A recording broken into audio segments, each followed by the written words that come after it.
কুফানগরীতে এক নাস্তিক ছিল। সে বলে বেড়াতো, আমি আল্লাহরে দেখি না তাই মানি না। কুফানগরীর লোকজন বলে, আমাদের এক ইমাম আছে নাম নু'মান ইবনে সাবিত, ওনার সাথে বসলে তুমি আল্লাহরে দেখতে পাবা। সে বলে, তাই তাহলে তোমাদের ইমামকে ডাকো। সাইয়েদনা ইমাম আবু হানিফা টাইম দিলেন, এই জুমার দিন, আজকে জুমার দিন না, এই জুমার নামাজের পরে ঠিক ভর দুপুরে 2টায় সবাই আমরা একত্রিত হব। নাস্তিকও আসবে, সাইয়েদনা ইমাম আবু হানিফাও আসবে। জুমার সালাতের পরে লোকের বন্যা বয়ে গেল, বাঁধ ভাঙা জোয়ার, অনেক মানুষ। নাস্তিক এসেছে, লক্ষ লক্ষ লোক এসেছে, আসে নাই ইমাম আবু হানিফা। আসে না আধা ঘন্টা, 1 ঘন্টা, 2 ঘন্টা পরে আসছে।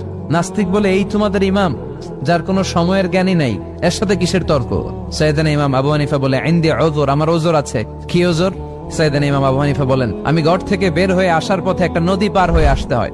আজকে এসে দেখি নদীর মধ্যে কোনো মানুষ টানুষ নাই, নৌকা নাই, মাঝি নাই, কিচ্ছু নাই। তো হঠাৎ দেখলাম পাশে বিশাল বড় একটা গাছ। এই গাছটা এমনি এমনি 2 ভাগ হয়ে গেল। হঠাৎ গাছ থেকে এমনি এমনি লম্বা তক্তা হয়ে গেল। এমনি এমনি তক্তাগুলো জোড়া লেগে নৌকা হয়ে গেল। আর নৌকা আমার সামনে আসলো, মাঝি ছাড়া, লগি বৈঠা ছাড়া। আমি নৌকায় যেয়ে বসলাম, নৌকাটা আমার নিয়ে টান দিয়ে সাঁ করে ওপার নিয়ে গেল। তো এই যে এই কাজগুলো আর প্রসেসিং গুলো হতে আমার 2 ঘন্টা সময় লেগেছে।